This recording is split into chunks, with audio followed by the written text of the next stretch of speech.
How's it going, guys? Welcome back to the Diamond Mounted channel. I'm professional jeweler Chris Bilton, and today, boom, I'm going to show you how to make this a 4-claw gate collet for square stones.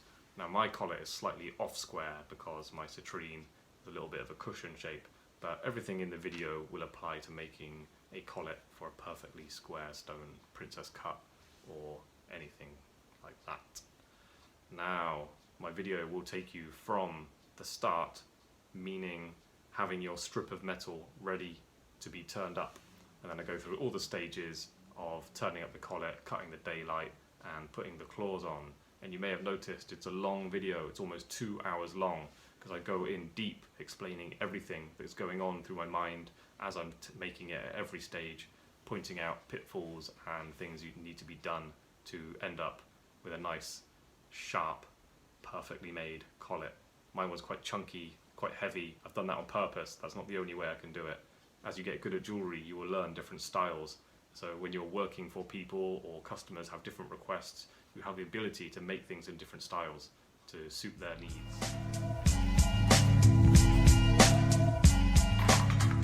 Alright, so the technique for doing this is, you've got your metal, you've got your pliers, parallel pliers, the wider section ones are best. Okay, you want your metal in here, not right up to the edge, but pretty close. Have the rounded section nearest you, and then put that against the peg first, not the other way around. It's like this.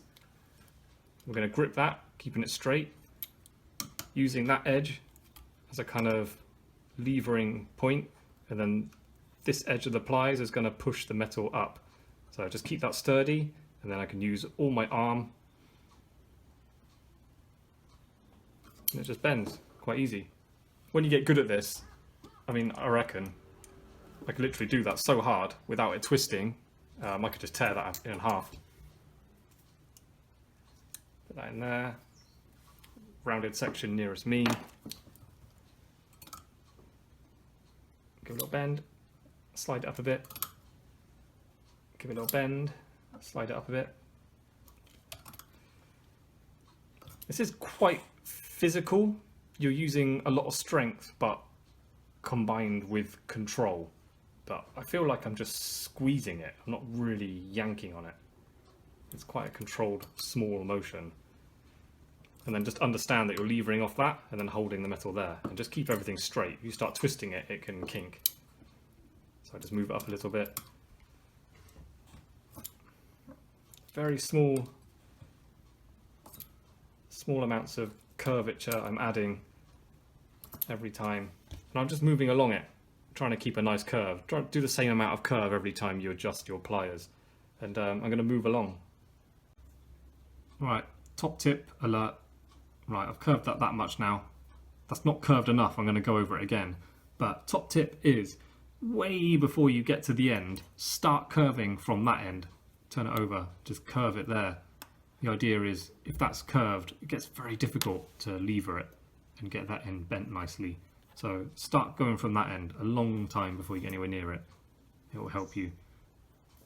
Also, while we're on the top tips section, look at my curve.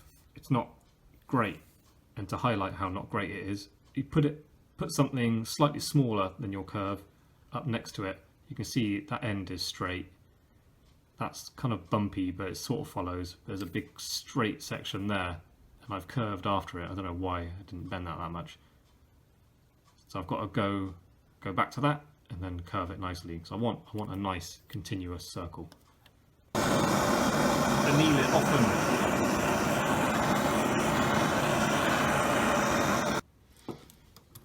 Alright, keep going until you end up with a circle.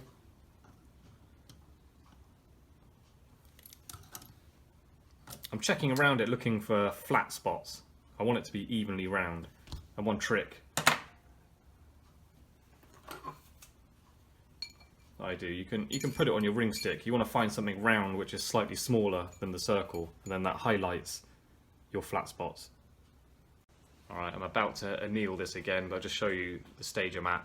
Not very round and a bit kinked and wobbly. So when I've annealed it, take a marker pen, fine liner, and just cut off. I'm just going to cut off the ends. You can see how that's completely straight. I'm just going to cut that off, and then obviously the other side. And I'm going to tighten it up where I need to get it nice and round. It's important to have a nice, perfect circular curve. I'm looking at the inside edge all the time, because when it's folded up into a collet, you want each side to have even angles. If one curve is slightly more open than the other side, when it's folded up, it's not gonna have equally angled sides, opposing sides. When I get to nearly as round as I want, this surprisingly works for very minute adjustments. Just tap it down a little bit in areas where I think it needs to curve. Obviously I'm tapping it here, it's going to bend like here. Okay, so that's good enough. Just put it on the end of my ring stick so you can see the roundage. Not perfect, but that's good enough. Right, so have a look. Hammer it flat. Have a look at it. You're not going to use this whole thing, so choose your piece that you want to make your collet out of. When I study this, I think that curve is not as nice as this, so I want my collet to be this section. When I start, the end isn't going to be to the corner, which you might naturally be tempted to do. I'm going to do it halfway across. This is silver and making a master for casting. So just do it anywhere away from the corner. I'm going to do the long side down the side first. Alright, just to explain something clearly, which is quite important. When you're cutting down your line, which will be the fold for your corner, I always look at the top and go straight down. You imagine the center of the circle. This is why I always turn up a full circle, because it helps when you're doing this.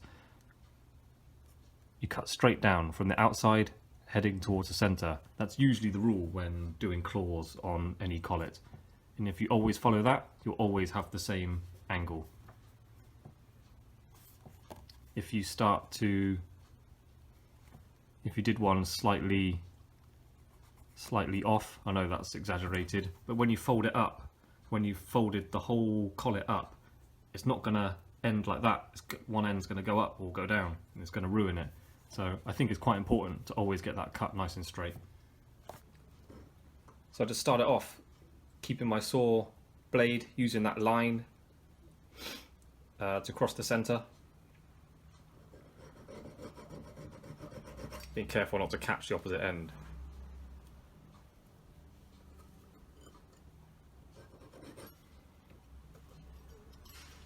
Go from the inside.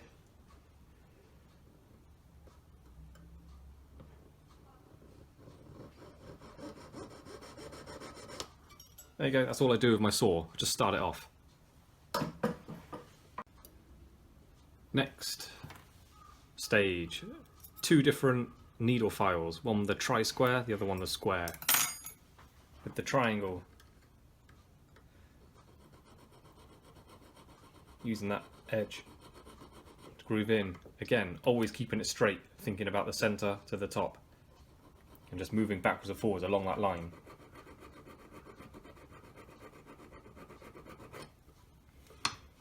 Go from the other side.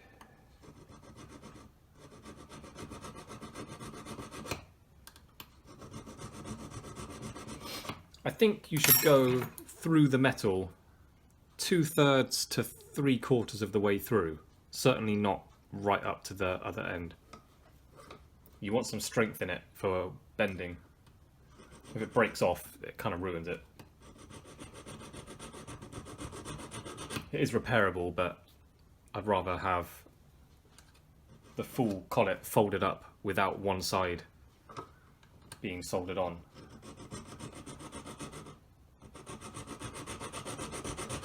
I'll change to the square now, so I get that nice 90-degree V.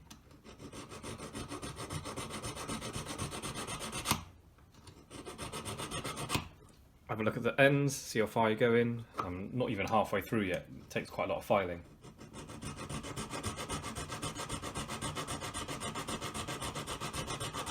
Sometimes I put in the weight that way, sometimes back.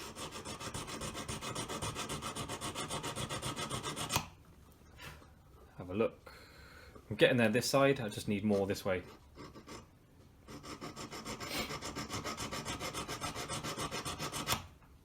Which is a typical thing to happen because the tapering of the file. You have to tilt it more than you'd expect. I don't like how these needle files always taper to a point. If I could snap that off there, I'd prefer to use it. But obviously, sometimes you need the thinner diameter of the file.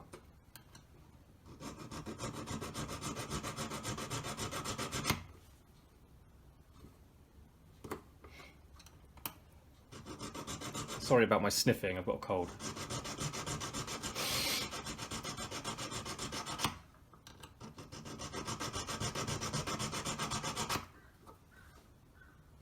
Okay, we're getting there now. By all means, use your loop to see exactly how far you're going with it. I'm quite fortunate, I've got 20 years experience, more than that even, 23 years experience. I'm 40 years old and my eyesight is still really good, so I'm blessed. This job, I think if you don't look after your eyes, can ruin your sight. It's important to have good lighting. It's not always preferable to sit next to a window because as the clouds go by the sun, the light can change, light and dark, and that can cause your eyes to work more than they should. Constantly adjusting to the light differences. Okay, I'm getting there now. Okay, that's going to do. Next step, not essential, but I like to use 2 pairs of parallel pliers. I put one, I don't know if you can see that. I've got my groove there. Put the pliers along parallel with the groove. Getting in the groove now. Same the other side. Watch this. I just bend it about that much. Reason is, that's very thin silver. If I keep bending it, there's a chance it might crack on the back of it. So I bend it halfway, about halfway, and then I will anneal it, and then bend it the rest of the way up to 90 degrees. Something like a right angle now. I can test it on here. Needs a bit more of a bend. Okay, this is how it's going down. Not essential, just the way I do things. I actually fluxed that before I annealed it, because it's going to be soldered.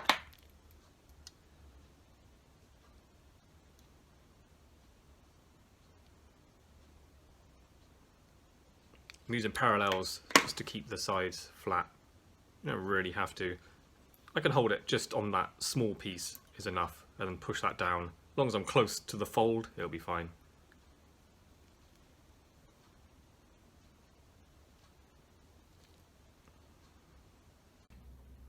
Okay, so now here's where it gets more difficult, and we are going to be picking up and putting down our stone quite often now. So regular viewers to my channel will know I'm very strict on this. Keep your bench skin swept out, free of lemel, free of tools. If you drop that and it breaks, it's big trouble, especially if it's a customer stone. So even if you're working on something cheap like this is an old citrine, like always practice just being very careful with it. And then one day when you get your hands on a £10,000 tanzanite or whatever, like you will just automatically be very careful with it without really having to keep it on your mind too much. It will just be your normal behavior you've learned. So, right, this is where it gets more advanced, because if you were just making this collet like maybe they would teach you in a college scenario where you don't have a stone, they're just teaching you to physically make this collet, you'd probably decide your measurements for a square or a rectangle, and you just mark it with dividers anywhere you want and then turn it up, and then voila, you've got your collet. But when you work it to a stone, there's so many more things to consider. There's a lot of maths goes into it. First of all, I put that on top. I just line it up, so when that metal edge disappears, that's kind of, just as it disappears, that's the maximum size it can be. But I might want it to sit lower or higher or whatever. So I need to consider where it is on there. The lower the collet is on the stone, the smaller it can be. So I'm going to hold the stone as precisely as I can where I want it and just put a little mark with a pen on there. And now I've got my little mark where I want it. Again, remembering what I said earlier about lining that up, and then you cut down through to the center. That's my angle I want, nothing else. Same as before. I marked it, I scored it with a saw blade, and then I'm using my tri-square file. I will dig into it with the corner and then go to the square file and then put it right down, getting a nice V-shaped hole going from the top edge to the bottom edge about 2/3 to 3/4 of the way through, and then fold it half, anneal it and flux it, and fold it up fully, and then solder it and move on to the next one. However, this top is still rounded. When we folded it all up completely, that's going to be filed flat, so it will allow the stone to sit even lower. So I want mine, thinking about how I'm going to file that flat on the corner. Let's see where it lines up properly. It's even more difficult for me looking through the screen on the phone. So that metal edge disappears, bringing the stone up even more, thinking about how much of that corner I'm going to file away without going all the way through. I want about half of that width off from the inner corner to the outer corner. Then thinking about how that edge is going to go off, so it's going to sit down lower again. Considering these facts, I can then decide where I'm going to make my next fold from. Okay, it's just about to solder this up, but I thought I'd show you now. Okay, what you should have, if you've got your angles right, a nice even angle. If there was a vertical line going down the middle, you should have opposite nice angles that match each other. Your top should sit like that. If your line was wrong, one will be up, one will be down. It's a bit of a problem if you got it wrong, because if you try and straighten them, you're then twisting one side, which puts the whole thing out. And yeah, you can file it flat, but then you've got one side thinner than the other, and then your corners are not going to match up, and you're just getting in a mess. So that's why every stage I recommend take your time and be patient to do it correctly. Get it flat.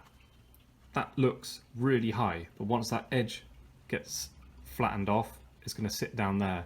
And if I want it, which I'm happy with, if I want it even lower, you can always file that inner corner off, and then the stone will sit down how you want it to. And obviously you can do that quite severely to get the stone to drop down quite a lot. So there is some adjustability. If you're unsure where to mark it and where you want your corner to be, I'd always err on the edge of making it what you suspect will be too small rather than too big. Because if it's too small, you have more options to adjust it to get the stone to sit down lower. Okay, same again. Put that on there. I've got it sitting where I want it. Turn the stone upside down sometimes helps for you to gauge what's going on with it. All the information you need for heights and angles is right there in your stone. So please think and understand what you're doing, where it's going, how it's going to sit, keeping things straight.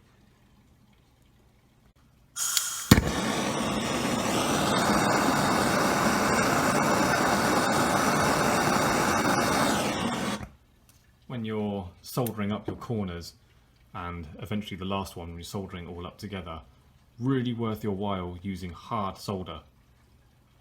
I unfortunately don't have any, so I'm using medium for everything. It helps you out a lot later when you're putting claws on. You don't have to worry so much about the solder melting anywhere. Alright, cut mine, turned it up. It's time to check it with the stone. Looks kind of okay. I'm looking at that top edge there. I'm rocking it backwards and forwards and seeing how it is parallel with the opposite side. So I put my stone on.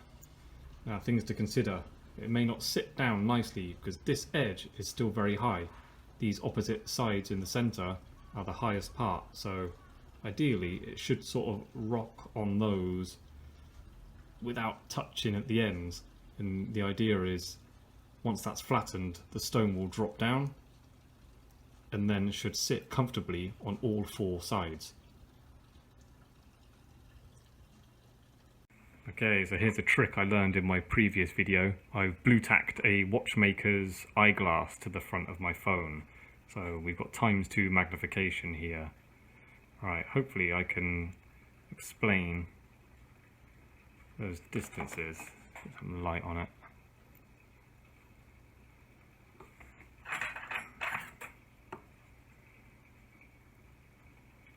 Oh, it's difficult. Right, so it's touching there and on the opposite side. So ideally, it just sits there and there should be a tiny gap at either end. Let's see if I can show you that. Can you see that? See, it's got space to move backwards and forwards.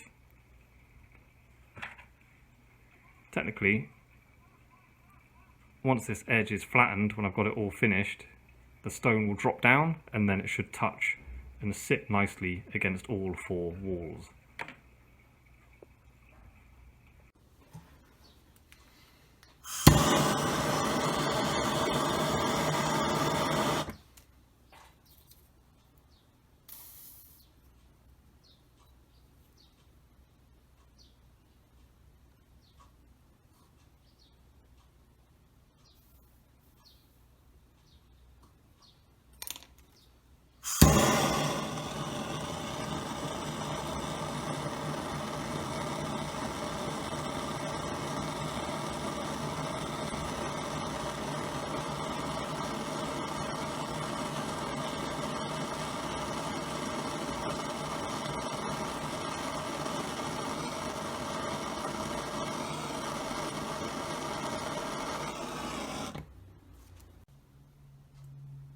So it's your final corner now.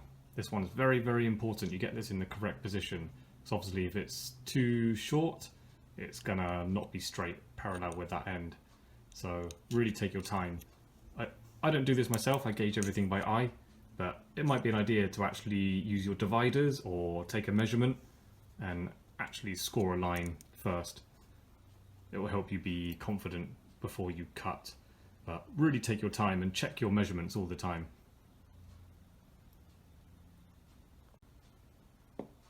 I just marked my collet and I was about to cut it, but I thought I'd show you this stage. Looking at it, what I'm thinking is I'm trying to replicate that corner to that corner. Don't worry about the inside measurement. So I've marked it. It's something I haven't really thought about in the past. I don't know if you can see my mark just there. Use your saw frame, which is a perfect straight line, to go from corner to corner, and it should, the outer edge should line up in a straight line to where you're going to cut. And then, I've lost my pen. And then with a fine liner marker pen. If you don't have a permanent marker pen with a fine tip, get one. It's literally one of the most important tools on the bench. I use it all the time when I'm marking things out. Right, I can't do this looking through the screen. But yeah, basically, that's the corner, that top end, and when it's filed out, you got this little V shape. So when you're filing down, my cut's going to be in the middle of there.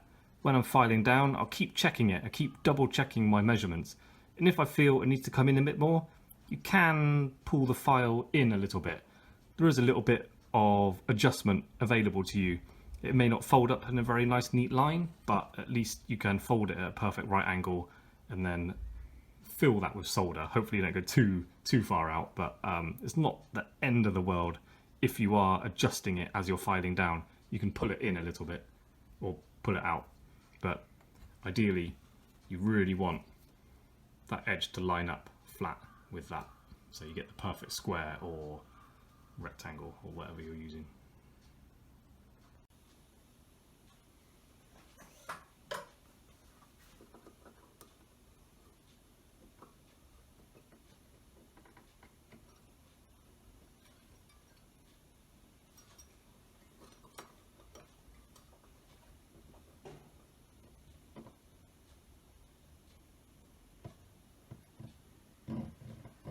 starting with the upward stroke. There you go. Checking my saw blade down to the centre. Get my angles right. I'll saw as much as I can without hitting the other side. Not that that matters too much because that's all not going to be used.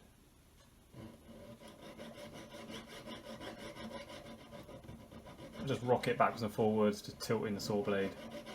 I just want to score a line going down that side. See if I can get the bottom half a bit better.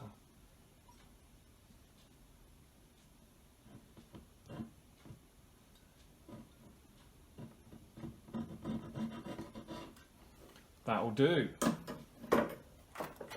You need your tri-square again. And your square.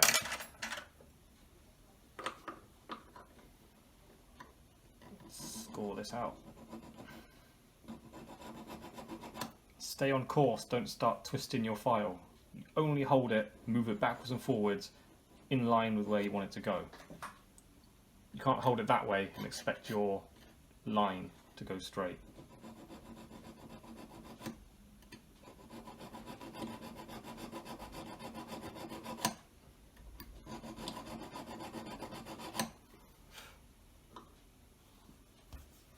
Remember to sort of take a second, look back at the whole thing. Do you like where it's going? Are you wandering off your line a little bit? I am actually. I'm going to pull it in a little bit. But we're talking very minute adjustments. I'm thinking in like tenths or 20ths of a millimetre.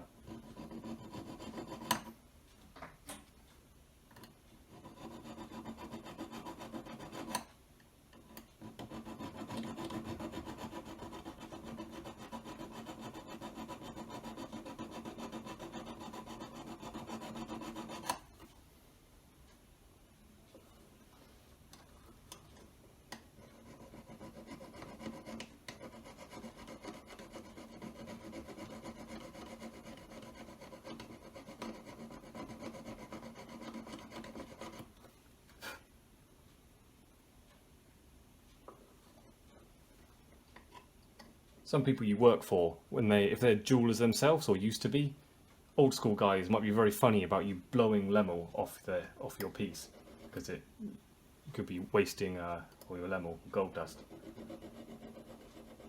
But I think gently blowing dust away from your line, it's always going to go down there.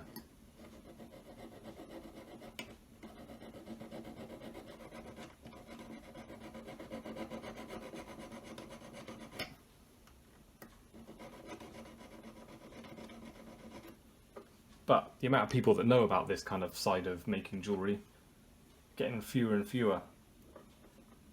It's all made in China, all done with CADs.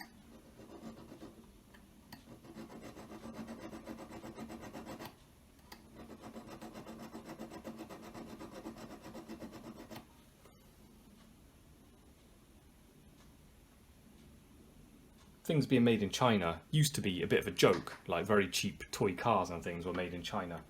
But now, they are masters of manufacturing. Like some of the CAD stuff is just so perfect. It's too mathematically perfect when you see a finished piece of jewellery and everything's just set absolutely machine. It's got no kind of soul, I think. There's a sort of spirit missing that you get when something's handmade.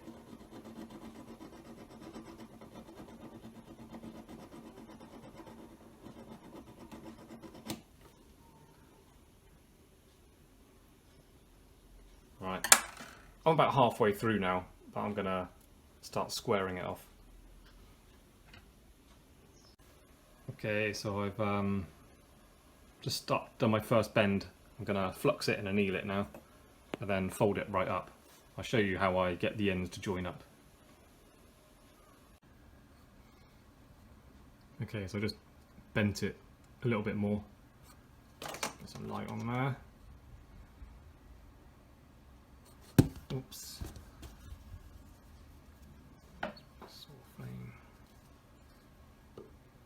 Alright, so I am looking along that line. I want that corner to be straight.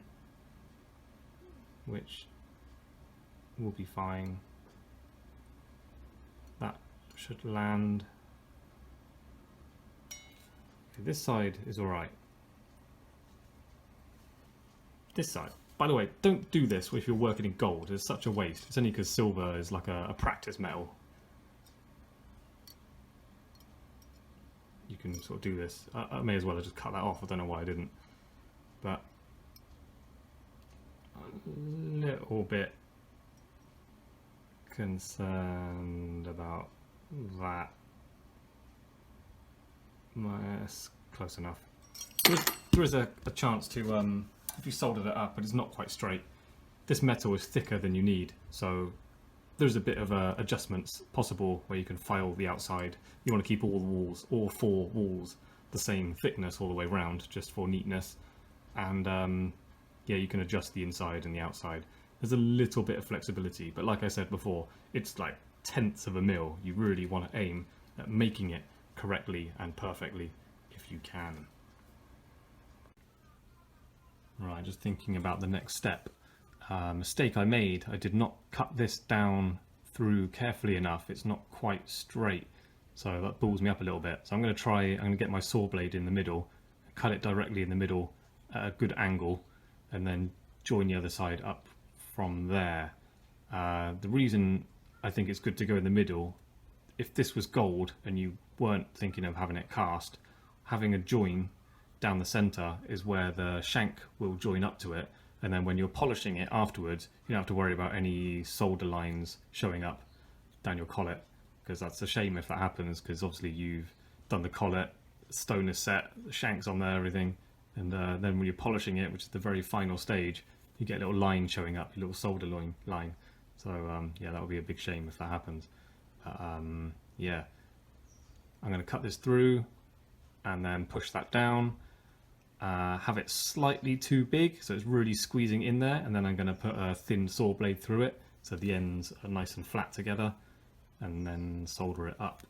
Ideally you'd use hard solder for this. Like I said, I think I mentioned earlier, I don't have any hard solder, so I'm using medium all the way through this job.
Alright, now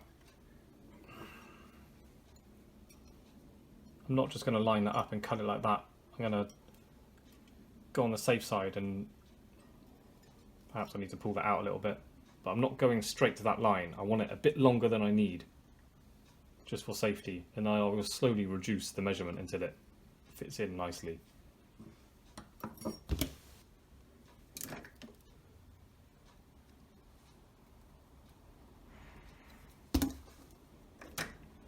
See, I soldered up the corners. It was a good idea. It gives me strength when I'm handling it.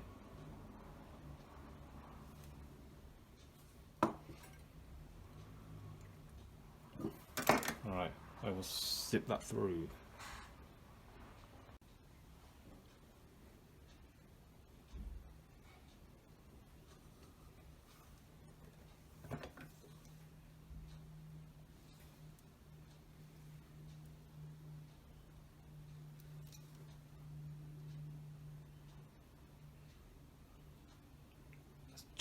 Just too big. I might force it in there, and then it's going to push it out a little bit.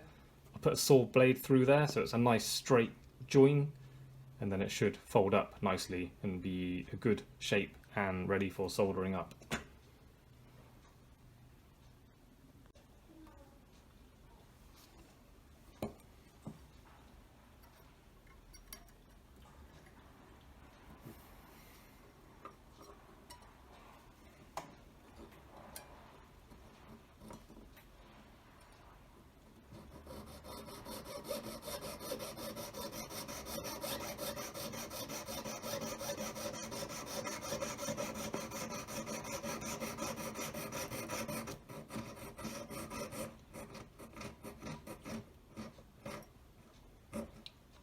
Come on.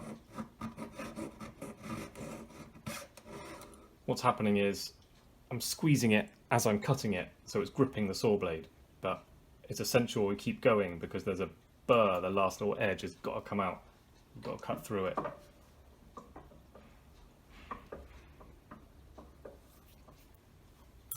Okay, so with a, obviously there's a gap now, but with a squeeze, which I'll be holding it together like that when I'm soldering it, it should measure up quite good. Looks not too bad. See what you've got, adjust it with pliers so it sits nicely, and then check it with your measuring gauge. I'm just going to close that up and then I'll show you my measurements. Time to solder it, let's go. My top tips for soldering: if you've got binding wire, take it outside and throw it across the street. You never need binding wire, it just makes a mess of your acid pot and it ruins your ability to solder neatly. So what I do is I've got a large pair of tweezers, and what I'm soldering I hold in those tweezers, and I think about how I'm going to hold it so my entire join is flat, not just pushing one end or the other. So that's in there nicely, nice and secure. So when the metal expands when it gets hot, which all metal does, it literally cannot open up because I've got the pressure on it with tweezers. Doing this technique is especially important when working on platinum, because platinum, as anyone who's done it before should know, when you've soldered it up and you filed it and buffed it and it looks nice and neat, you take it to polish it, the solder join can show up because just the metal expands 1/100th of a mil. When you're polishing it, platinum solder tends to polish out quite badly, so it's really important to have things closed up when you're soldering. It helps you on later on when you're polishing things, and also it will just give you a nice strong join. Yes, I'm using a plumber's blowtorch.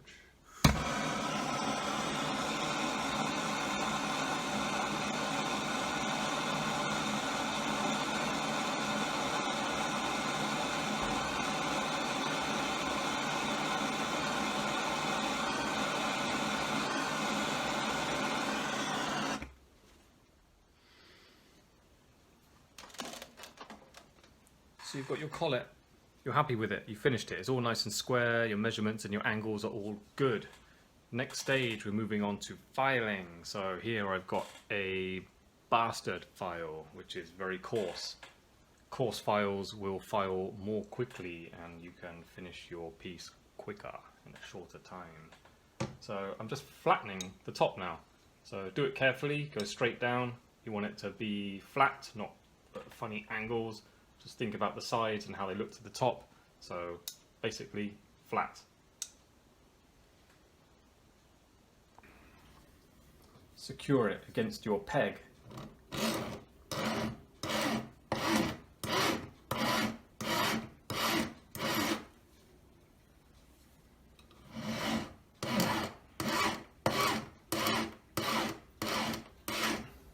This file is coarse, but it's getting blunt. It doesn't file very quickly anymore.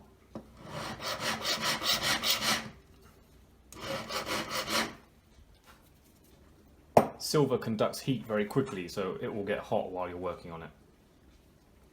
Just something you've got to deal with.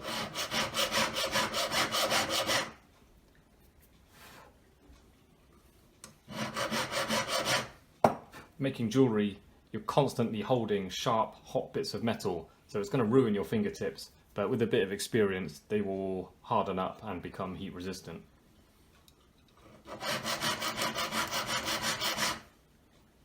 Which is useful when you're moving hot plates around on the dinner table.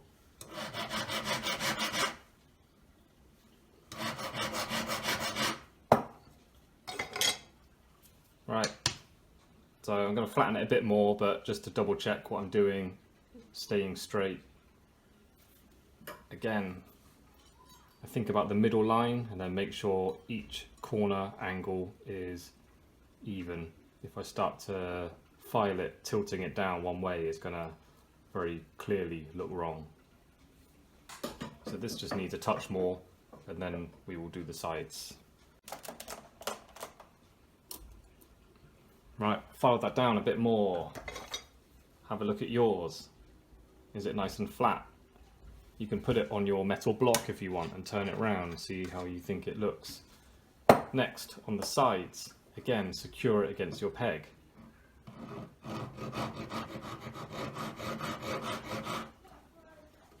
Filing it evenly across the surface, top to bottom. You're not looking to change any angles, just flatten what's already there.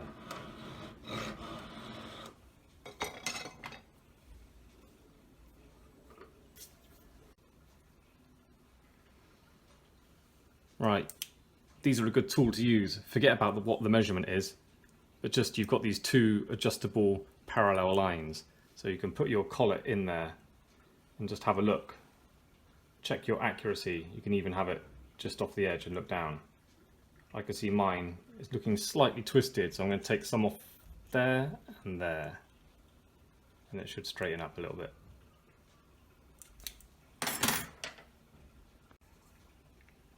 Okay, I'm happy with my opposite sides now.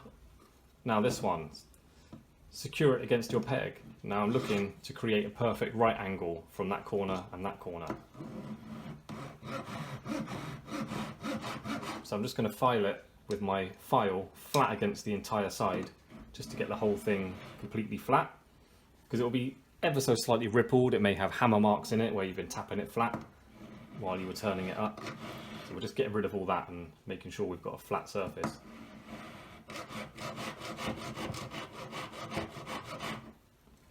Don't worry about the corners ending up too sharp. They're going to be filed down anyway.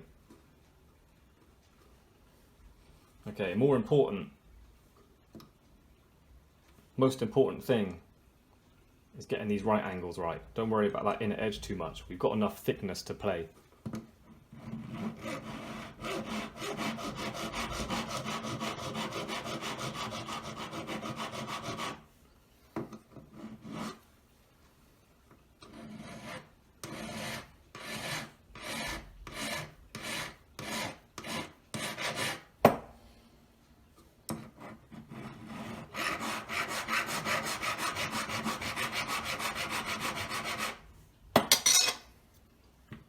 I think I've got that right angle now.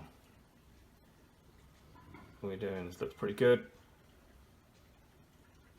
This is pretty good, not perfect. No, it's pretty good. So there you go, 3 sides done. Okay, so I've got all 4 sides done, quite happy with that. Time to start fiddling with your stone. So, take your brush, sweep out all that lemon out of your skin on off your bench peg, get it off your fingers, look after that stone. Yes, back with the eyeglass. I love this trick. Look at that. Good job. Okay, right, next, working with the stone. So sitting up a bit high. I've got my proportions quite good. I can just see the corners peeping out over the stone. Next thing, I want that stone to sit down how it's going to sit when it's set. So I'm looking at the gaps. The stone's got a bit of a belly on it sticking there. Use your 10 times loop. Have a close look at it all the way around. See where the stone is touching and where there's gaps. Take away metal from the inside where the stone touches. So there's more of the stone sitting against the bezel, and the stone will be more comfortable. It will be set more securely. It'll be safer, less likely to break or shift. If it gets knocked, it'll be a much more quality piece of jewellery. If this is your first time watching a video of a piece of jewellery being made like this, you can appreciate now why at the start I said you must work to a stone. Like 80% of the information I'm giving you is about the stone. It's very different than just making that shape, a little box with claws on. All the skill, all the difficulty is in making it exactly for a stone. Even making a wedding ring, it's different making one for yourself to one that someone asks you to make and it has to finish like 2.2 mil wide and 1.7 mil deep. It's an extra level of skill to actually finish up with that. Okay, so my stone is basically just touching in the middle. Yours may be different. Some sapphires, I know sapphires are especially bad, beautiful stones, but when you look underneath them, the belly can be completely one-sided and be very flat one side and very steep the other side. So all of these things have got to be accounted for when you're making your mount.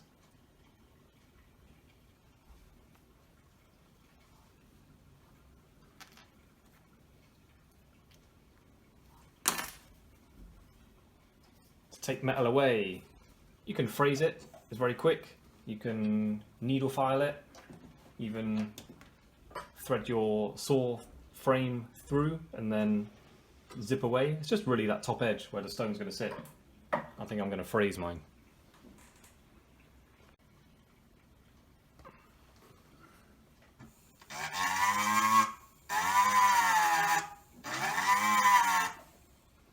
I'm using a ball phrase.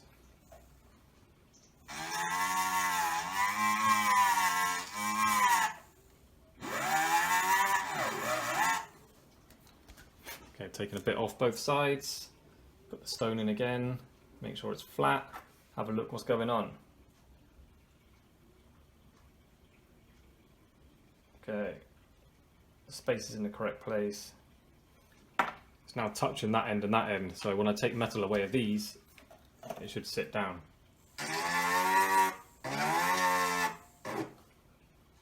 Don't worry about how it looks on the inside.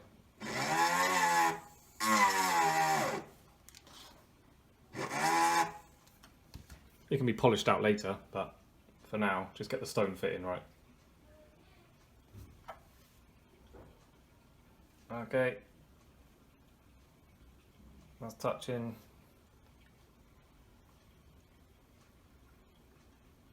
I need to phrase out a little bit more on the side of where I cut it at first.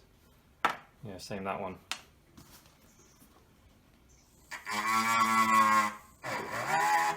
Every stone is different, so you can't just assume you're gonna get it in there right. Just make minute adjustments. Also, because stones are not always cut symmetrical, it is worth putting a little dot with a marker pen on one side and your collet, and then you're always putting the stone in the same way. I should lead by example and do that. Okay, that's sitting down much nicer now.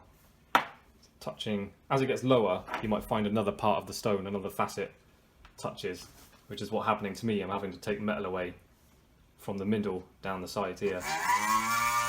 I'm just taking that top edge away.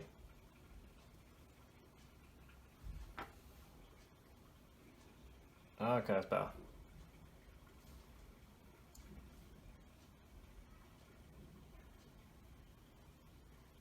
It's touching right down here now.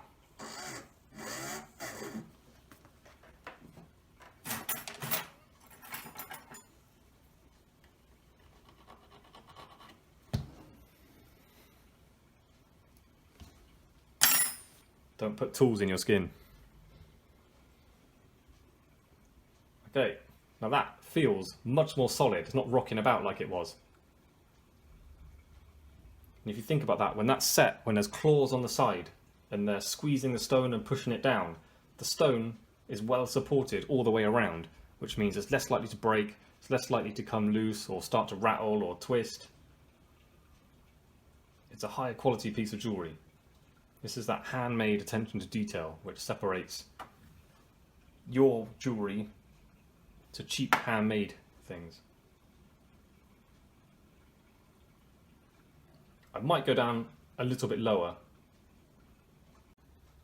Another explanation I would like to say.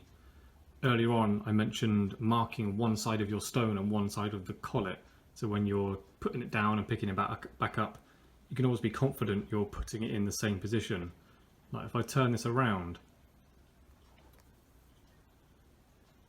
it doesn't really sit in there nicely. It's got a bit of a wobble. Just rotate it half. It doesn't wobble.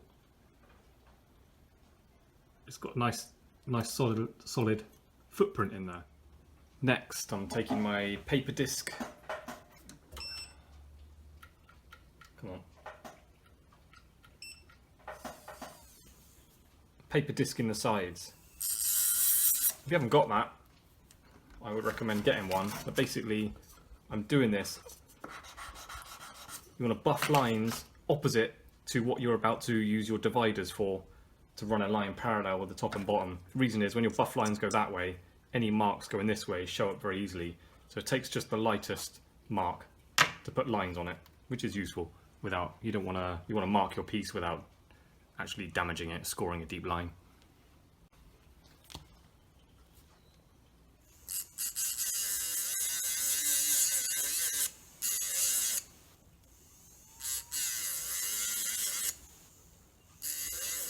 I use paper discs a lot. They're useful. They've got a lot of applications making jewellery. I'll be using this one a lot as we progress through the collet. So I recommend you get some.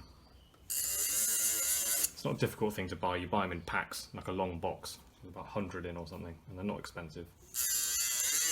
And they're very useful.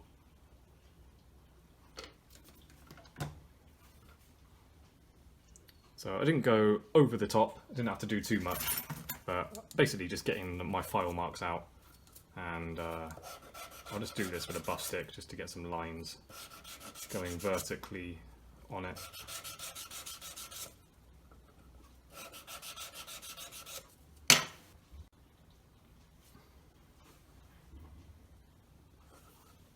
At this stage, before we cut the sides, I should have done this before I started buffing the sides, does not matter.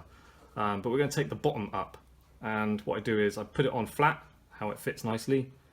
Then I'm looking at that gap. I'm looking where the stone is, and then figuring out, turning it like that, and I can figure out how close the collet of the stone is to the bottom of the bezel. And I want to take it up, not too close, because we're going to be filing the finger size out of there, so you need a bit of distance. Also, as a casting, it's nice to have quite a chunky under bezel, because in the future you'll be using different stones and they all come in different depths, they're all cut differently, especially big coloured stones. So it's nice to have a bit of spare to play with. You can always take metal away, but you can't put it back on. So I'm going to have a closer look with this stone and then bring it up from the bottom. Obviously you're adjusting any adjustments after this stage. If you want to bring it up more, always do it from the bottom, because remember, the top is made specifically to sit the stone how you want it.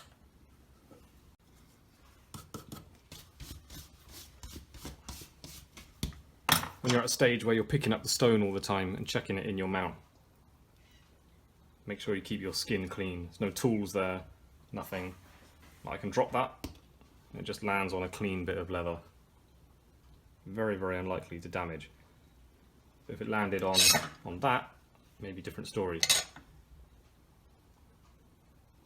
There is zero tolerance for damaging stones at all. You have to be very careful with them.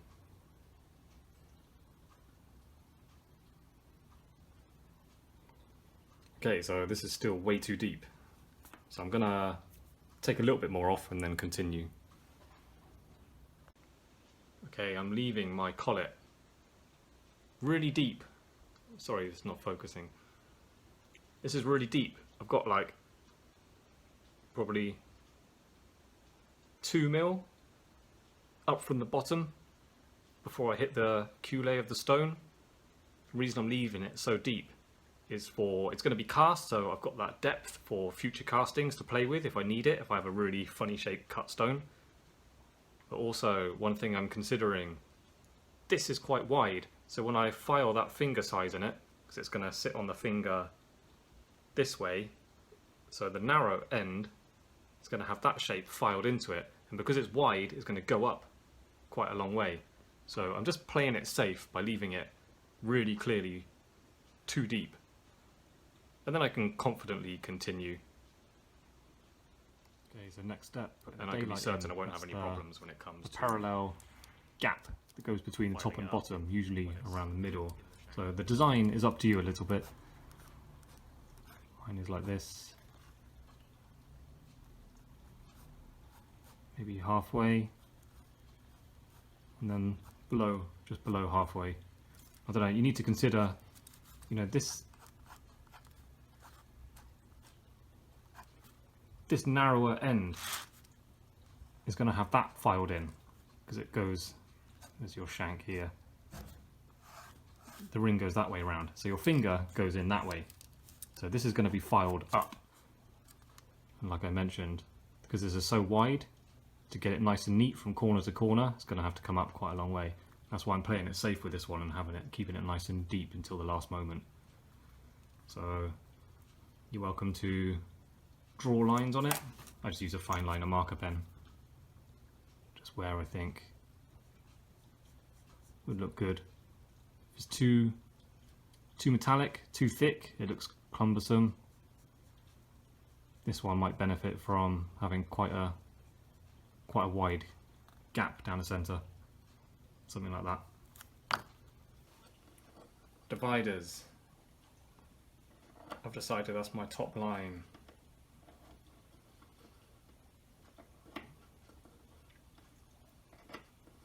Just go all the way around it.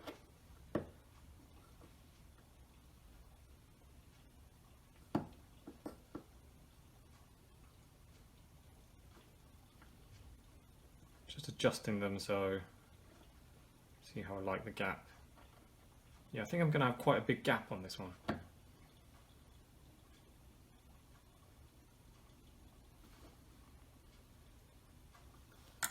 Bring that up. I'll give you a top tip. Use your pendant loop on the side, because that's kind of a finger size. You can put that on there, and you can see how much you need to come up.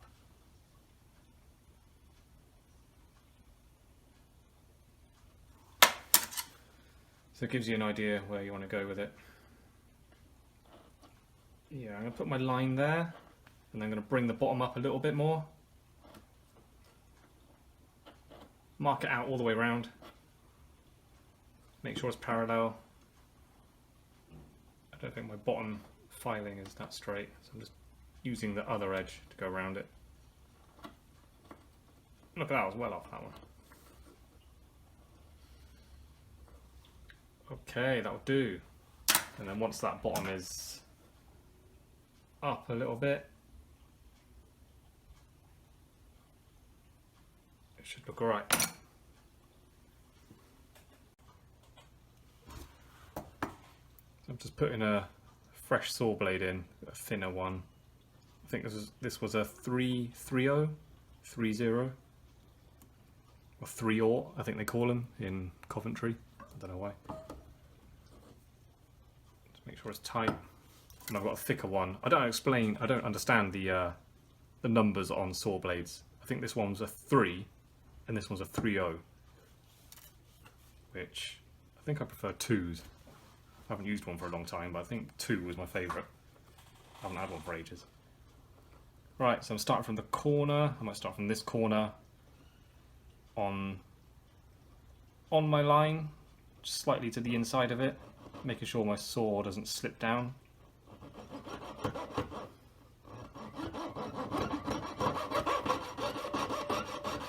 This is intermediate to advanced level jewellery video, so I'm assuming you can use a saw.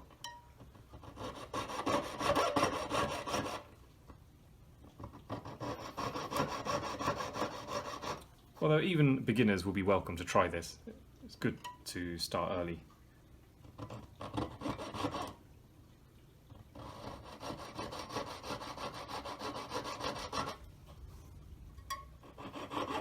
Now, take your time with this, because if you balls it up, you've done all this work and you've kind of ruined it.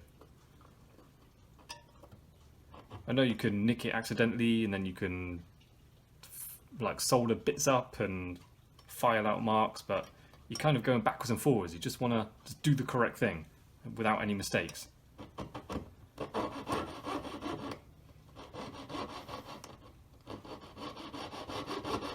I saw down the corner and keep my saw straight. If anything, I tilt it slightly into the hole, so it's not going to twist and start to go down a little bit. If anything, it's almost beneficial to go into the hole a little bit, a very minute amount.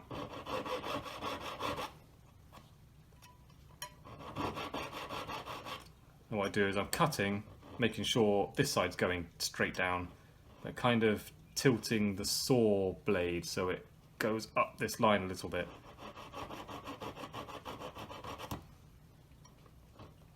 And do the same down this way. And what I'm going to do is go down to around about halfway, all the way around, and then move up and then work on the inside of the other line.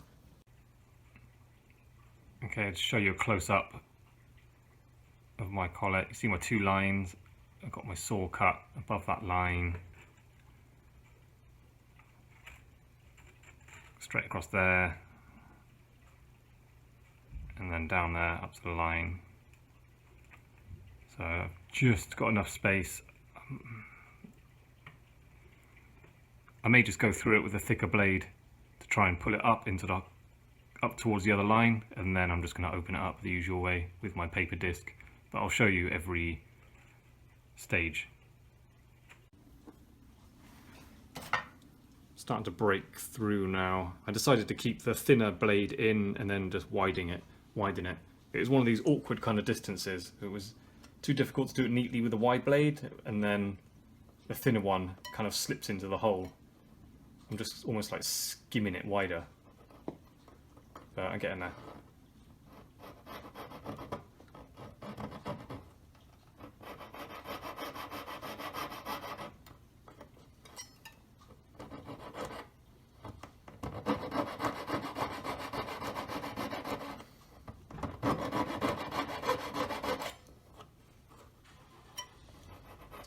Breaking through now. When you're doing this, you can feel it. It gets a bit more teethy, like it's not slipping, it's really grinding through it. The teeth are really getting a grip when you get a little hole.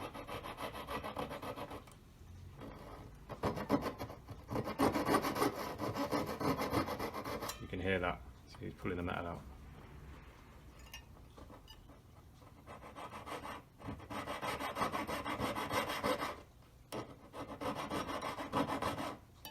Be careful pushing your finger into it, because your blade is just there, remember.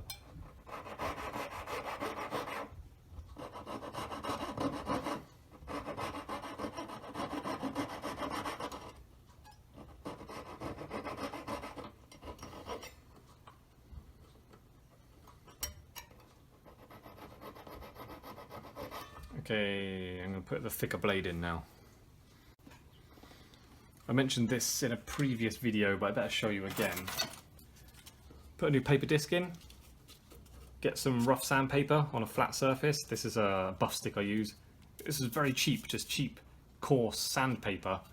I think the yellow stuff is what builders use a lot in the UK. And basically it's like an intermediate buff stick between filing and buffing. So I just get the worst file marks out of metal with this one, and then I'll use the usual buff sticks. So anyway, doesn't matter, you don't have to have a buff stick turned up, but just any sandpaper. And then with your paper disc, you want the grip inside. And we're just zinging it up and down, and we're putting an edge on there, so we get like a little blade.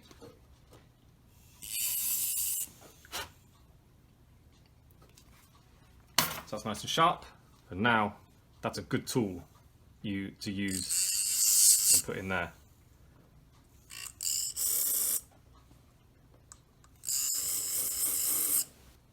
This cuts very slowly, so it's a nice gentle tool to use to flatten it out, but you can still make a mistake if you're not careful. So I'm cutting here, but I'm also thinking about the other end. I don't want to be pushing down like this or making mistakes where I'm not looking. It's nice if you can go from the corner diagonally into it.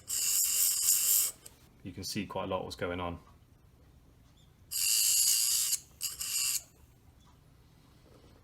But hold it straight, don't start bending it.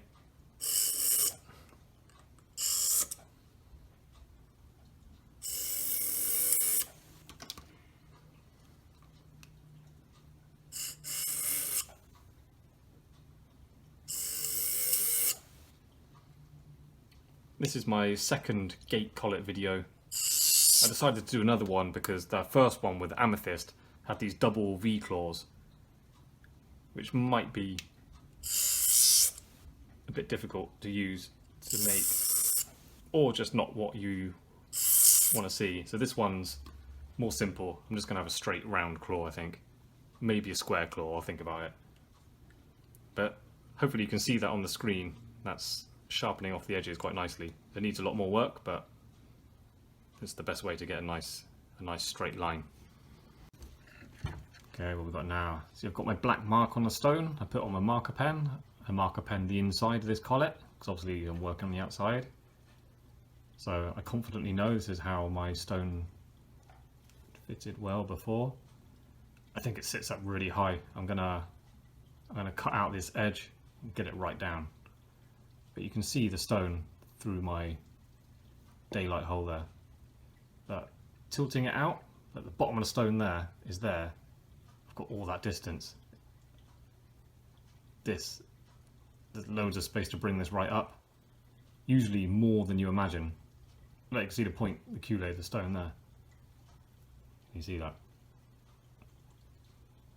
So the stone is sitting like halfway down this collet. So there's plenty of metal around here to take away to get it to sit right down. And then I've still got plenty of space on the bottom bezel as well to take up. So next step. I've just got the corners of the claws peeping out. I'm going to file a flat on these so they are disappeared when the stone is straight. I'll make sure it's sitting straight in the collet. I'll get the height right, I'll do that next. Take a little bit off. Make sure there's nothing on your fingers when you're handling your stone. I want to lower this first, so I'm just going to make sure it's straight.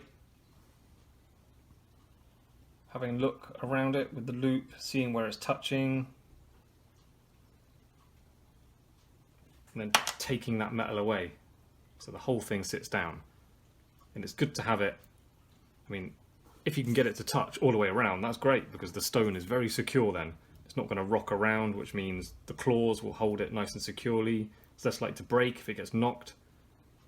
It's less likely to come loose. Just imagine what the stone feels. You want it to feel comfortable and secure in its mount. So I am going to just get any old ball phrase. That'll do. Nope, not that one. That wasn't round. Why is that in that tin?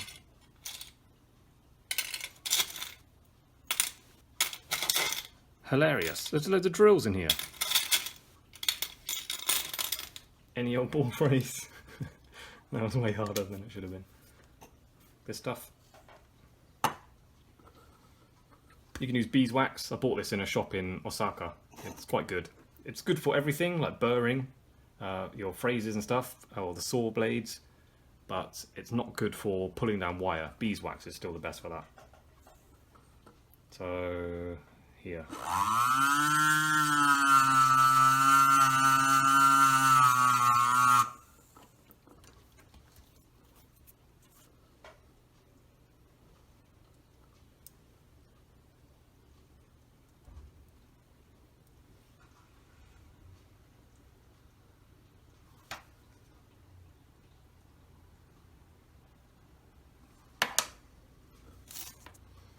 Or in the middle.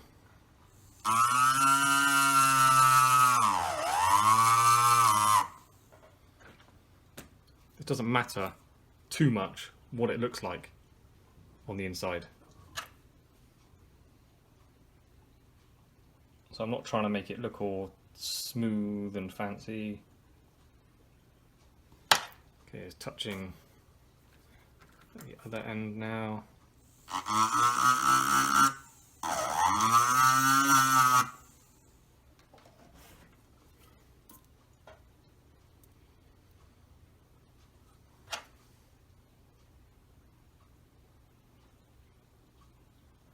Okay, that's good. Other side.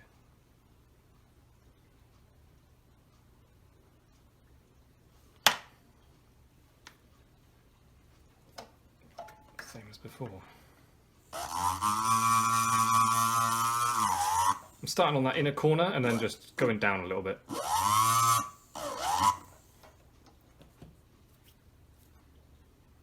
This is where your dot comes in useful.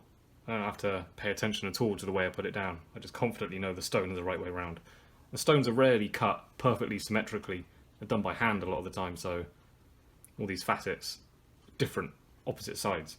That's why it's helpful to have the stone in the same way every time. Got the stone sitting down a bit now, and you can see what I'm going to do is I'm going to go around it a lot more and get that stone sitting lower. I've been taking away all that. I just went up and down. I did most of it, well, I did all of it with a ball phrase, and then I just went over it with the file afterwards, just so there wasn't any little, wasn't so lumpy. But yeah, remember, it doesn't really matter too much what that inner edge looks like, just the stone is comfortable is the most important thing. I'm tempted to get the stone even lower, because it's still up quite a lot, but there's an element of, I don't want that top wall to be too thin, because it's going to be cast, and after casting you have to buff the sides and polish so the outer surface comes in as well, which will make that even thinner. Got my stone down, about to flatten the corner, just that little bit sticking out. It's good to do this just so you've got it in your head exactly how much you should take off.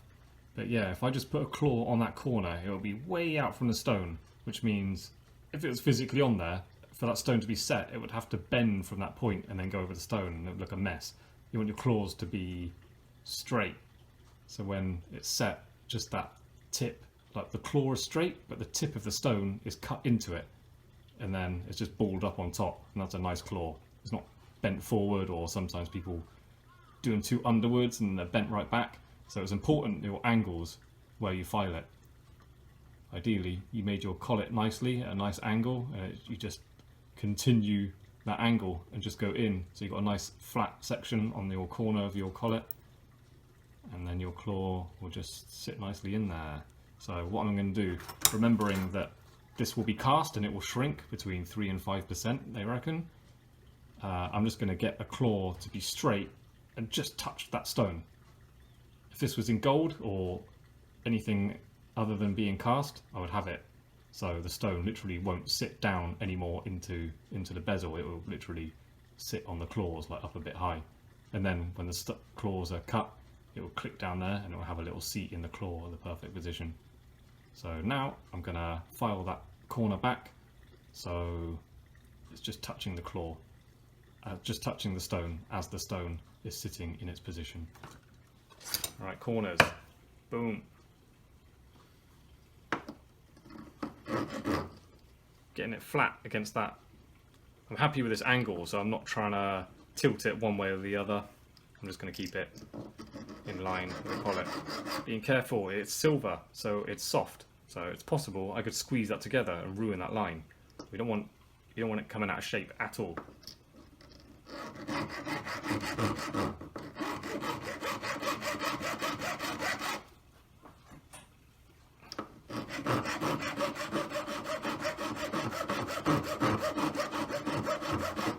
This file is junk.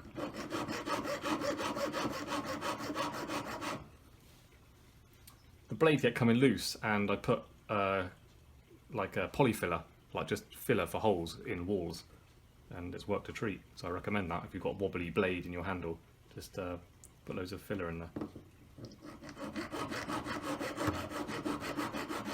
What it was, this handle is very old and it's had different blades in it, so the wood was all just pushed out inside, so nothing would go tight in there. Alright, anyway, taking that corner off, checking it with my angles. Need to come in a lot more. Just checking it with the stone all the time. Like someone with jewellery making experience could see other jewellers working and know who's the one with experience and is working to a higher level towards a better quality piece of jewellery. And you can tell just by the way they're always picking up the stone, always checking. Like the stone is the guide. all the information you need about angles and measurements is all just in the stone. That's why I'm very rarely actually measuring anything as I'm making. It's all just done by putting the stone on and seeing how much metal I need to take away or what angles I need to change. It's just there in the stone. I want to explain some things that are going on in my mind while I look at this. I'm looking at that, I've put this flat on here, yeah? That's quite parallel, top to bottom. It's not going this way or that way or going across, it's just top to the bottom, nice and straight.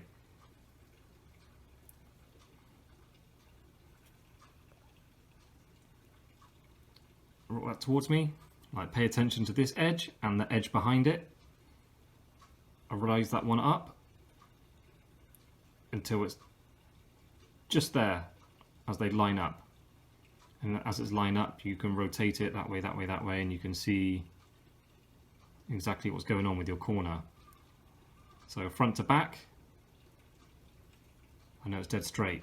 You can see my file line, it's parallel with the outer edge.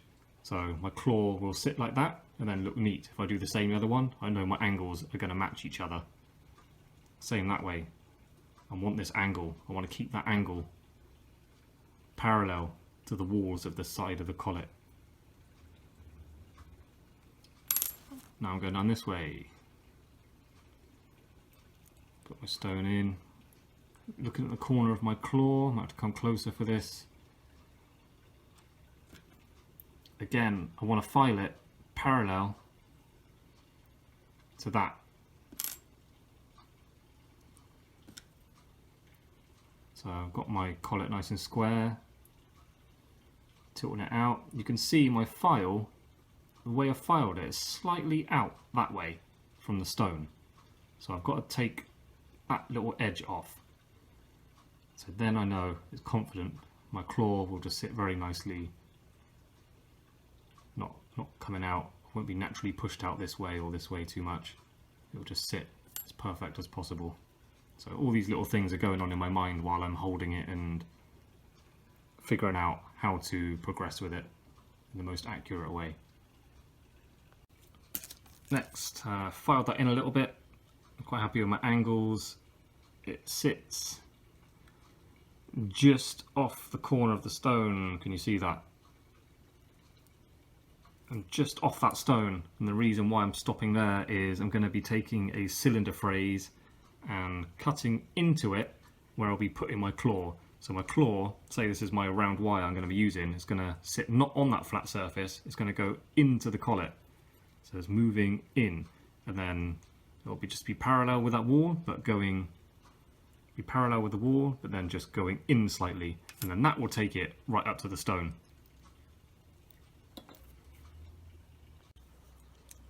Oh, I was about to... Oh dear. There's a brand new battery in here as well.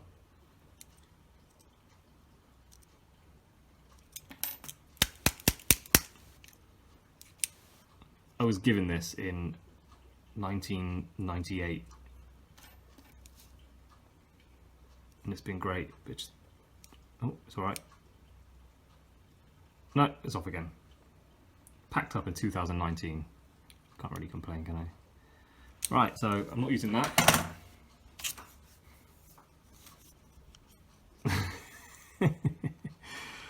There's nothing that can hold me back making jewellery.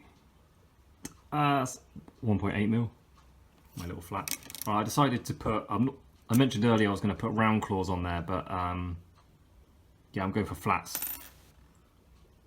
So I'm going to take that in a little bit more and then put a flat claw on.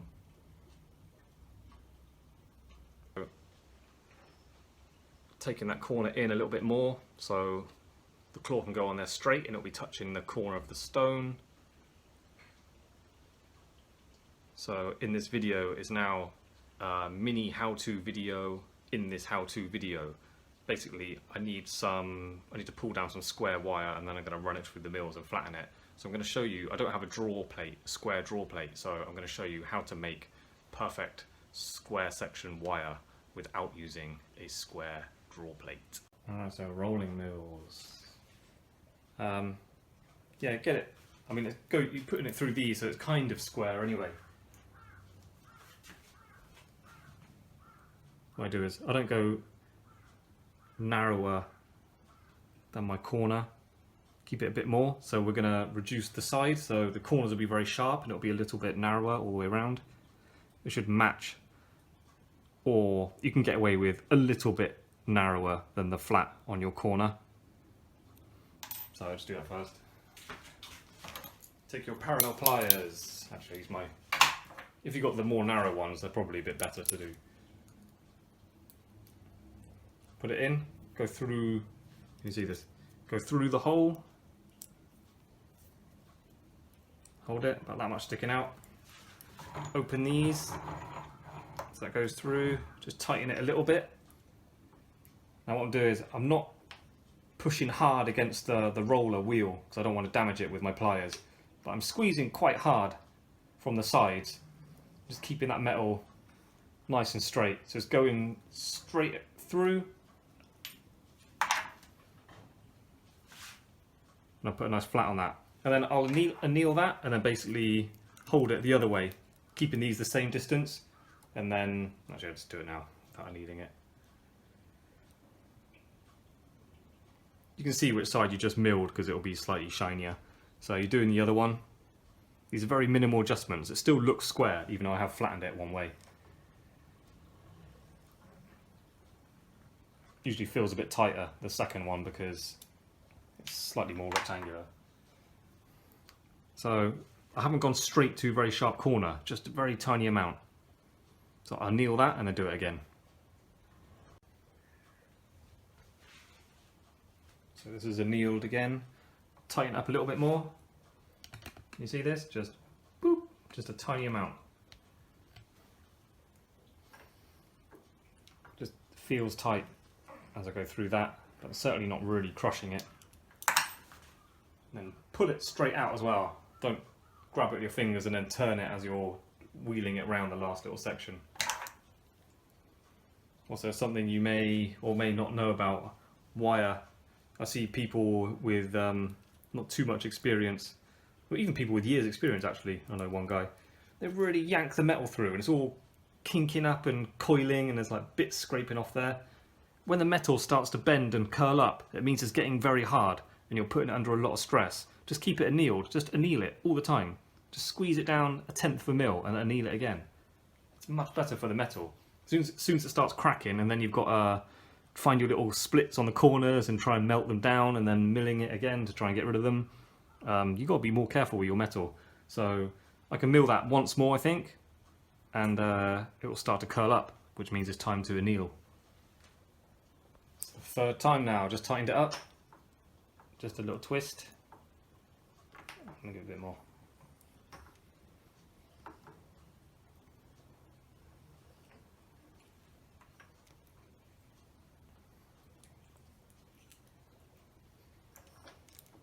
Turn around, do the other side.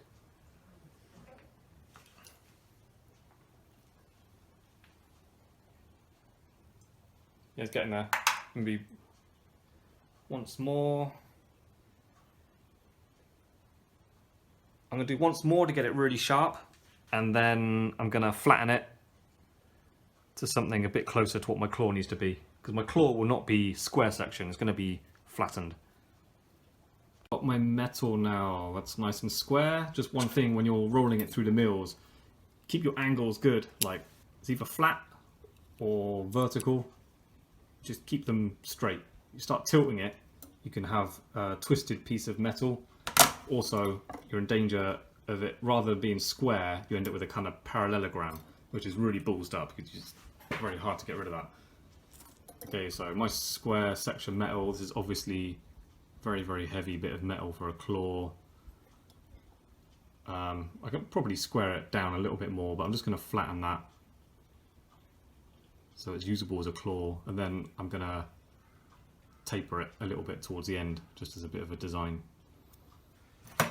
Got to think about distances and lengths of wire for claws, so I'll just chop off the horrible bit on the end.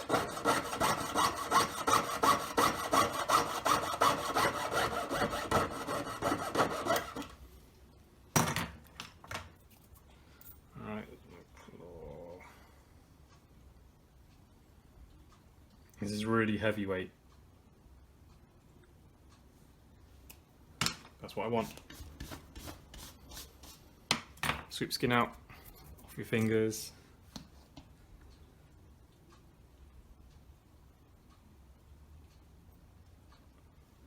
Back in. Just double check in. Yeah, just touching the claw. Mark that before I cut it.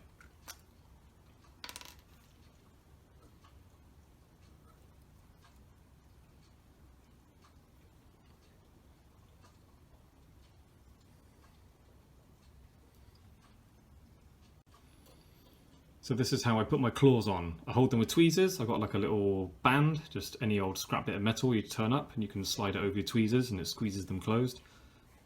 So that holds my claw in position. So this is what I'm doing. And the way I angled it, you can see I'm tilting it backwards and forwards towards the camera and away. Keep doing that. And then get it exactly flat. And then rotate it until your claw's in the middle. And then you want your claw directly vertical when it's in the center. And then if you follow that method on all four corners, your claws should be at the same angle going straight up. And I'm looking for a nice kind of V there, matching the other side, and then looking from that side, that angle's got to match that angle. They've got to be straight this way and straight this way, all matching each other. So you need a method. You can't just sort of put one on, see how it looks, and then do the next one, see how it looks. Actually line them up before you solder them, and that way you're working every step correctly and towards a goal, not just trying it, seeing how it turns out. Because then if you work that way, you have to keep adjusting things or pulling claws off and filing again. Just get every stage correct before moving on. Just one other thing to mention. When you're soldering your claw on, you've got it in the right position, make sure you go over the bottom edge, because that's going to be filed flat. That's going to be filed flat, so make sure there's enough metal sticking over the edge for it to line up nicely. So solder your claw on, just start filing away the corner now. Keep checking it, keep looking at that side, make sure you're not tilting off or going that way, keeping it straight.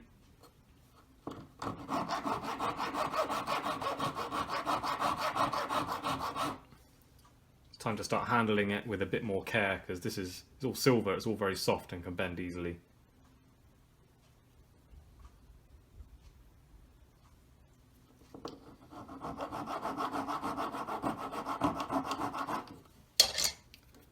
Alright, where's my stone?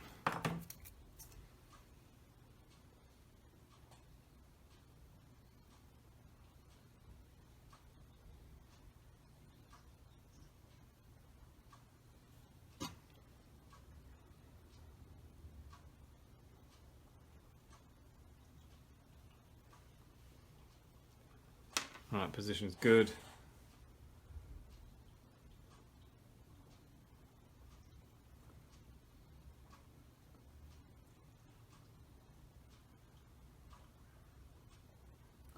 Top needs to come in a bit more.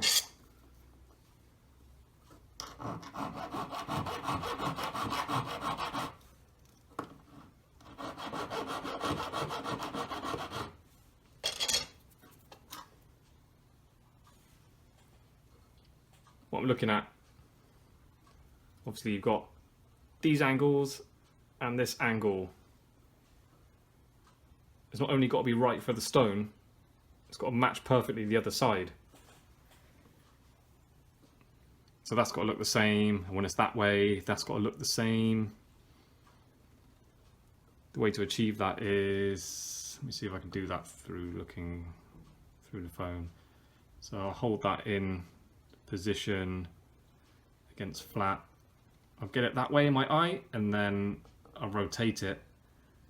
And you see this claw and then this one, it should be parallel, and it should disappear. I need to adjust it more, but basically it should disappear like that at exactly the moment it's directly facing towards you. This is the trouble when you don't have hard solder, especially working in silver, because the whole thing has to get hot. Silver conducts heat quite severely, so the whole thing gets hot before the solder joint, the solder will run. So yeah, my line started to come up, so I've just flooded 2 bits of solder in there. So I'll leave it like that until I finished it. But basically, I'm putting the second claw on now, just to show you what's going on with it. In the centre, straight up, I've got it go into the corner. So yes, your tweezers do get in the way a little bit when you're using this technique. I'll show you from the other side.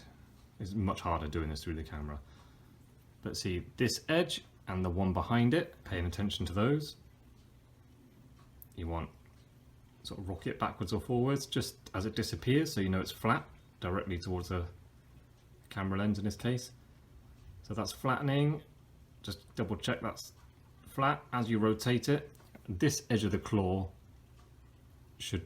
this claw behind should vanish behind this one exactly parallel, right up to the last moment. And you can see mine doesn't. See, it's sticking out more on the top.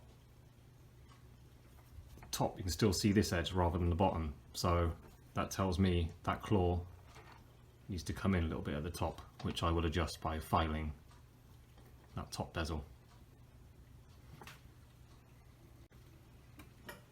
So I've got my second claw on now, just soldered the bottom, just having a general look around, see if I initially like it, and I don't like it. Basically, using your saw frame, put that directly in the middle, vertically. I haven't really got space to do it here. I think this claw is leaning in more than that one. As there's only 2, I do actually have a choice which one I'll make. Yeah, that one's leaning in. Okay, I'm pulling this claw off and moving it. I mean, the claws are square, so I might leave it until I've done the other 2 and see how I think. Because there is a chance I can file it, because I'm going to be filing these down. I may just file it to match.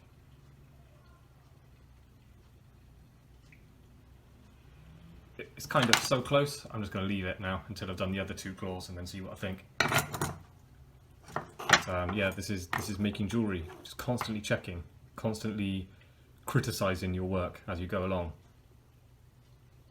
Right, so next step, I'm just going to refresh those lines with my dividers, and then do like what we did on the other side, start cutting through those corners.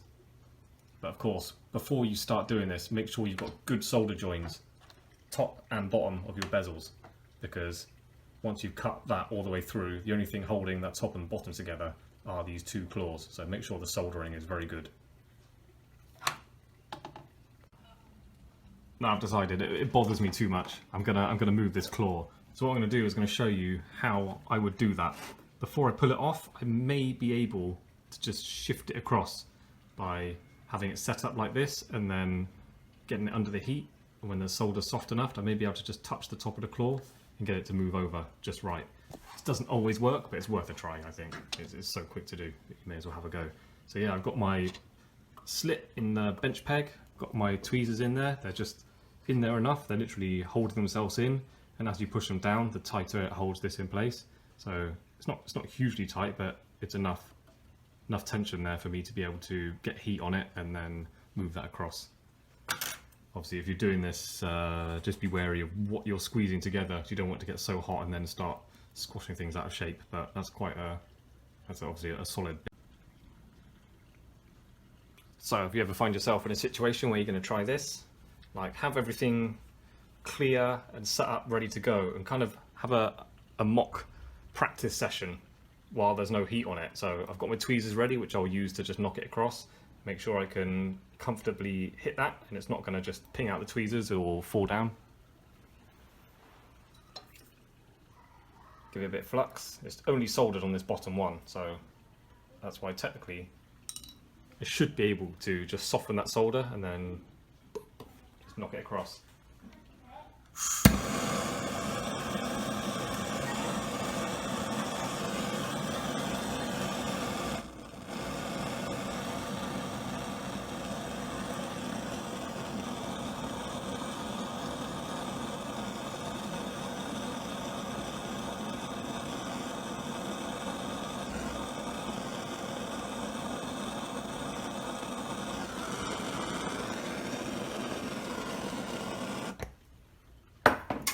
Did you see that move?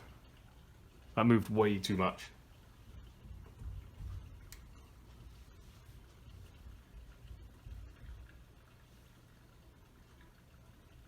Oh, that's gone a touch too far.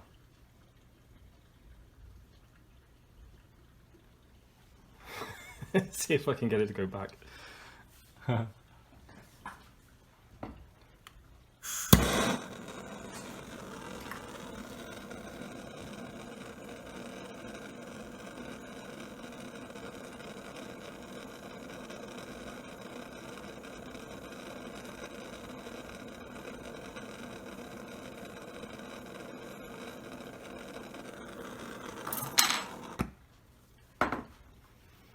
That moved.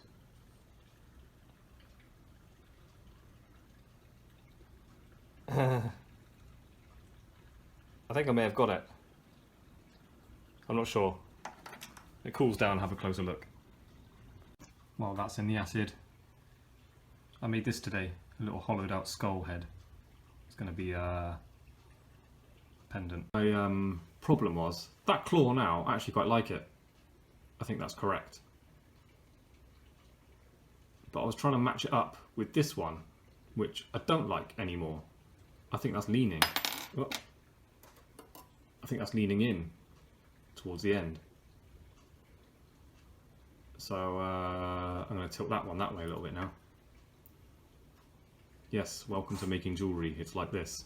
It doesn't always go from start to finish perfectly. It's what I aim to do, but sometimes you have a day where you just can't get it right first time. But it's important to have the patience to just not get angry or think too much about it or beat yourself up. You just get on with it and just keep working towards getting it right. So what I'm doing next is I'm gonna redefine my lines with the dividers so I can see clearly where I'm cutting. I did it this way last time, didn't I?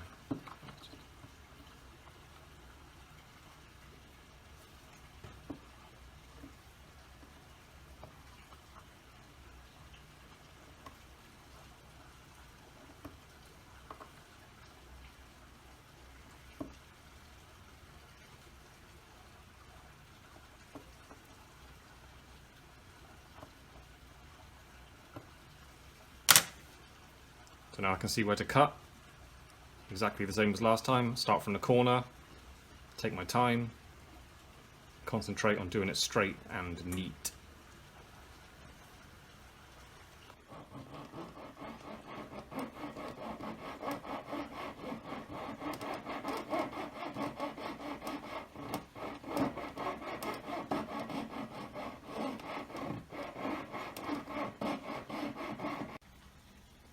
Earlier in the video I mentioned about cutting this down to about halfway. Even further than halfway is preferable, and the reason for that is at this stage, when you're cutting through that last bit, there's a chance your saw blade can just jump through and you end up nicking that inner edge of the claw. So obviously go very careful, but the further you've cut down here, the less likely you are to actually accidentally go through and then hit that with your saw frame. So you're sawing here and then it goes tink. So it's something to be careful of, and you can help yourself out by cutting further down towards this end.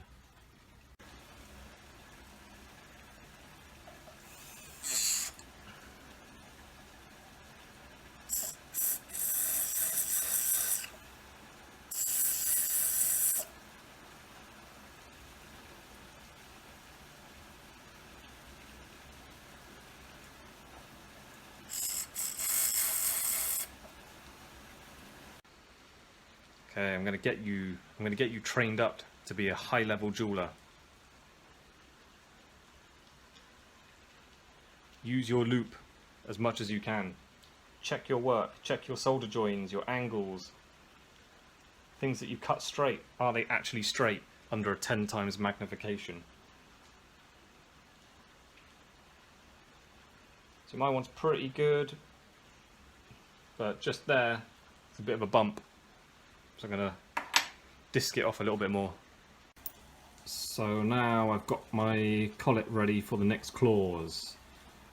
So this is why I mentioned earlier about having strong, decent solder joins there and there, because these top and bottom bezels are only held in position by the soldering you've done on the claws there. So even though it's strong and these claws are big, I'm still going to treat this very carefully because it is silver and it can bend easily.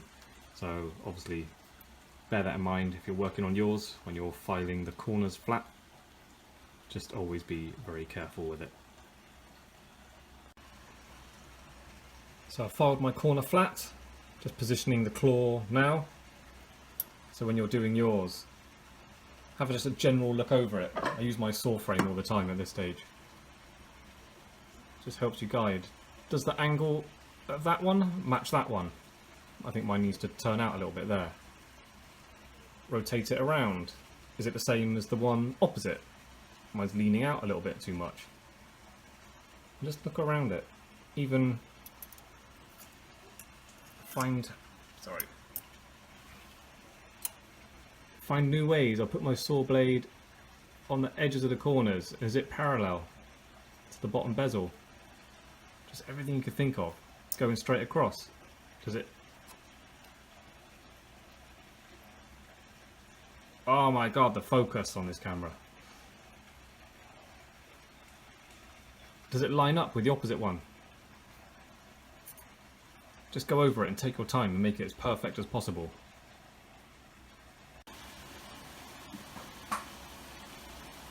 So I think I'm ready to solder this claw on now.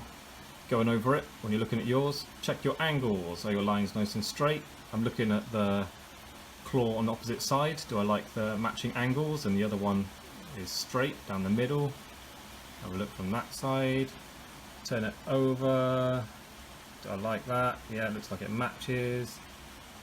I'm checking, getting it straight and then rotating it. Does it disappear parallel? Yes, it does. Have a look over it. Looking underneath. Does it just generally look like it suits the collet with the other claws? I'm happy with this. It's good to go. It's much better to take your time adjusting it with your fingers and the tweezers at this stage, rather than soldering on, hating it, and then having to pull that claw off and adjust it again. Because every time you solder it, there's a risk you're going to flood the solder on another claw, or something's going to move. When you're pulling the claw off under heat, you might bend it and end up having to make another one. It's just a waste of time. So always have it, do it with a thought in mind that soldering it will be permanent and it will not need to be changed. Third claw is on. Do the old metal block test. Does it sit flat and nice? No rattles. Claws nice and flat along there. So far, so good. Now for the last one. Same techniques apply. How's yours looking? Mine is okay. I know I can usually do a better job, but it does kind of line up okay. I'm looking at the sides, both at the same time. Just general boxiness of it. It's okay. I'm going to file up the claws anyway, so that further gives me opportunities to make it even more perfect. Like I say, I'm working with my digital calipers, which measure to 1/100th of a mil, so you may as well try and be as accurate as that.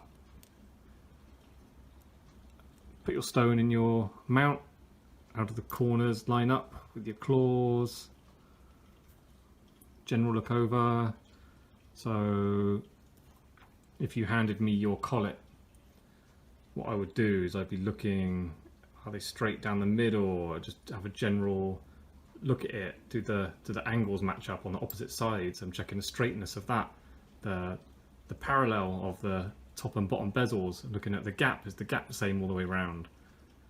have you left enough claw sticking out the bottom? Because that's going to be filed flat. If you've left the claw up, you've kind of ruined it, and you're going to have to take that claw off and lower it. Are the claws too long, too short? These are too long. Looking at the distances, if you pick up your loop and put it on the side, you get a good idea of once it's filed up and the finger shape is in there. You got the shank on, mine's going to be filed up to there, so I've got plenty of space. But then when the stone is set, is the bottom of the stone going to be sticking out? So there's a lot of things you need to keep in mind while you're making your collet. So next stage, filing it all up. Get everything nice and flat. You don't have to push hard, just the weight of your fingers. Just go over every surface, get everything nice and square. My claws, I'm actually going to taper them down towards the bottom. My advice is if you've made a collet for casting, leave just the tiniest bit of length on the bottom there. And then say if it's a pendant and you're filing it flat, any kind of roundness from the casting can be taken off and you can get it back nice and sharp again. Having said that, a pendant, obviously working to the distances you've got with your stones sticking out the bottom, pendants tend to look nice, taken right up, so they can go right up to the stone. So yeah, go around it, file, keep it straight, use your paper disc if you need to. You can get a file in your daylight hole if you want to open it up, or you can see little lumps or bits you can improve.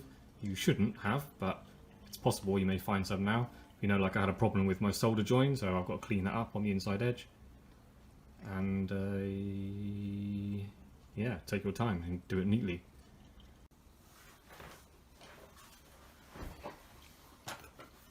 Going around mine now. Got a needle file. I ground off the teeth on this side and snapped the end off. I like these flat section ones. I find them very useful. It's always quite surprising how much you have to file the sides to get them flat, but they're not perfectly flat because you've been handling them with your pliers, so you've got little ripples and bumps on them. You can't really see it, but when you start filing it flat, you realise how much work you've got to do. Yeah, good thing with that ground edge, you can go right up to the corner without worrying about cutting into it with the teeth. So yeah, just working around it. Doing there, all the sides, flatten that. I put a needle file in the daylight. I'll show you what I used. This was a safety back file and I ground off the top at the end, so that's extra thin, so that gets in very small gaps. Just went round it, just evened it up. So I shall continue.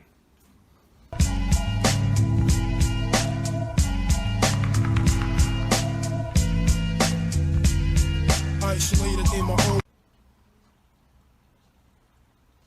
So taking my claws down a little bit, I'm going to go around it with a buff stick. I'm going to wrap paper around a emery paper, around a needle file, and just go over the surfaces, get it all sharp and flat. Then for casting it would need a sprue, but basically for me and my stone and what I plan to do with it, this is correct.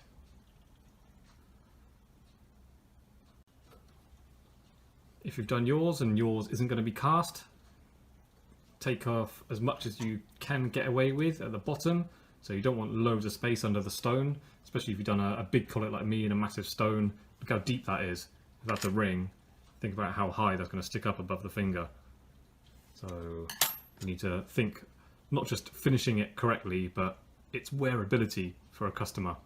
Like, what's it going to be like to wear and live with every day? So make it as practical as possible by keeping it low. I will have more videos coming soon, maybe using this same collet, turning that into a ring, and I can explain that.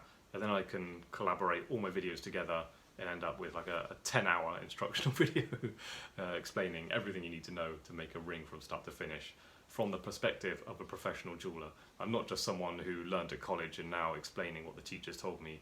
I've lived it for over 2 decades, like making very high-end pieces for discerning customers. And when people are paying like 20,000, 30,000 pounds or something, it's got to be done correctly and be good. So the way I show you to do it is the best way. Thanks for watching. See you next time.